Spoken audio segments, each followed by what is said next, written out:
Schools are the bedrock of our communities. They shape the future, one student at a time. I find out that I can now read better. But today, they're struggling with a profound set of challenges. Engaging students in a world where distractions are abundant and support is scarce. Vin cu greu la școală, nemulțumiți și ca și cum ar face un efort cumva peste puterea lor. Children are experiencing a world of seismic changes, a climate emergency, ubiquitous technology, an age of migration, and polarization and anger all around them.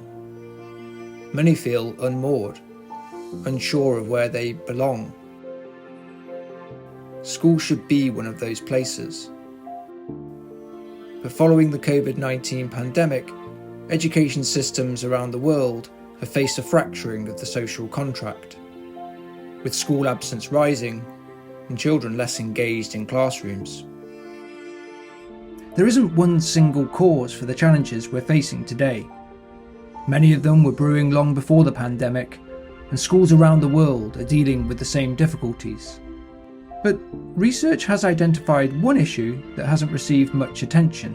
One of the things that we have to do is we have to establish for kids a sense of belonging in their class. Why? Because the hormones that are actually released in a kid's brain when they feel that sense of safety and belonging are crucial for learning. In too many cases, when children transition from primary to secondary, they lose their sense of belonging in school. On the transition day, she kind of just she knew that I was really nervous because I didn't know anyone coming to this school. So, we ask psychologists, teachers, children and parents what belonging is, why it's so important, and crucially, how we can build more of it. Belonging to me is about your feeling of space, your feeling of comfort within a particular place, within a group of people, within a physical environment. So when you belong, it's not that you're integrated, it's not that you're included, it's that you're absolutely part of the essential life of this space. The research around belonging isn't just a new thing. I think it's new in terms of our understanding of it as a profession, I'd say. Researchers have known for quite a long time that belonging makes a big difference, a significant difference. And I think that evidence has been replicated in enough different contexts for us as educators to feel pretty confident that it's a good bet, as it were. It can definitely increase student motivation, change behaviour, change attitudes. Sense of belonging is one of the most important things that a student can feel because it actually has a biologic correlate to it. So what I mean by that is that when we feel a sense of belonging, it's because we feel safe. It's because we feel connected to other people. And when that happens, a tremendously important hormone is released called oxytocin. So feelings of safety and feelings of belonging release this hormone. And this is an unbelievably important hormone for learning because it gives us the confidence to explore, to create, to not feel embarrassed, and even take some risks on behalf of learning. The most important determinant that we know of a child's happiness at school is feeling that they belong, is that they are part of a community. Children are biologically programmed to look around them asking who is interested in me, who is concerned about me. Because as human beings, we learn from others. And that's what we've created schools for, to create an institution that teaches others, because that's how we pass on culture from one generation to the next. Belonging is so important to learning. And that's especially true as young people develop from early childhood into adolescence. A major reason why is that what's happening in the brain and with hormones is a kind of social reawakening, that the whole body, the The peer group is designed to try to help the young person come to be a part of a group and really contribute to it.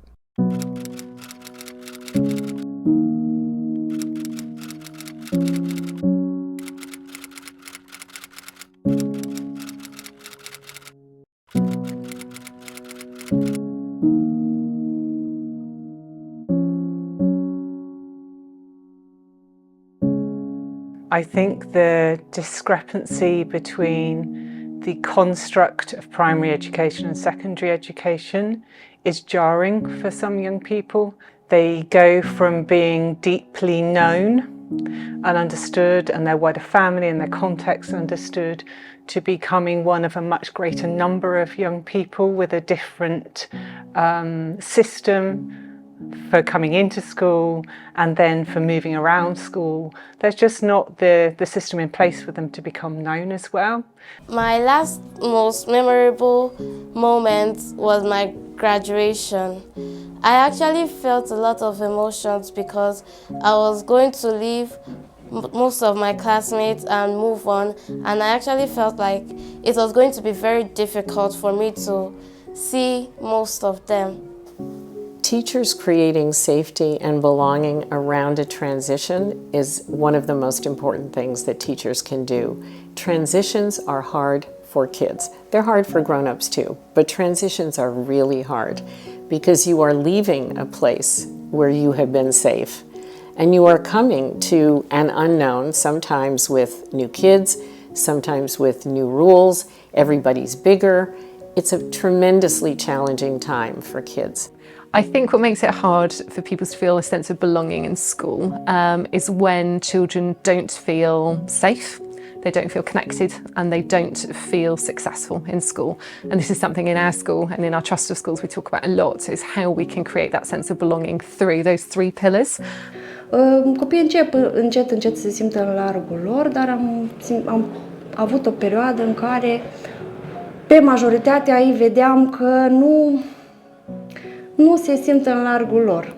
When students are kind of going through adolescence, they are searching to try and find a community and figure stuff out, and where schools can provide a good answer to those questions, where they can provide a safe, welcoming, purposeful environment, it can actually be a really, quick win for lots of students.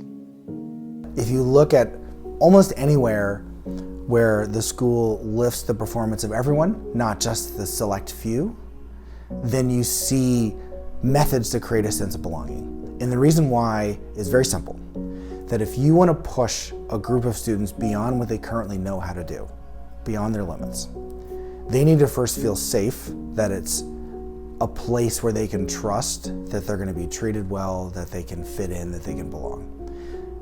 This is kind of in our roots of the evolution of humans. So, right, if you look at infants, they have to feel safe and attached before they go explore the room.